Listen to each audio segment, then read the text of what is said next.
लोग मज़ार पे जाते हैं और जाके दुआ करते हैं। दुआ ये करते हैं कि हमारा बच्चा बाहर चला जाए, हमारा बच्चा बाहर सेटल हो जाए। तो वहाँ जाके दुआएं भी मांगते हैं, मन्नतें भी मांगते हैं और साथ में नज़र नियाज और चढ़ावे भी चढ़ाते हैं, यानी चंदा डालते हैं बॉक्स में।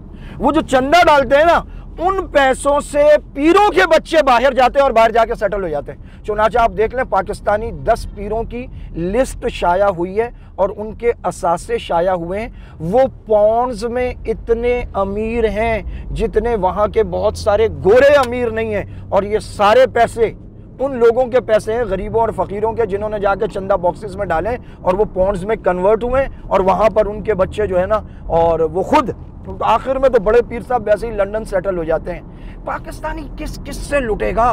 सियासतदानों से लुटेंगे, पीरों से लुटेंगे, शोबदाबाजों से लुटेंगे, कारोबार के नाम पर क्या कहते हैं लूटने वाले असद जैसे लोगों से लुटेंगे। किस से लुटेंगे ये?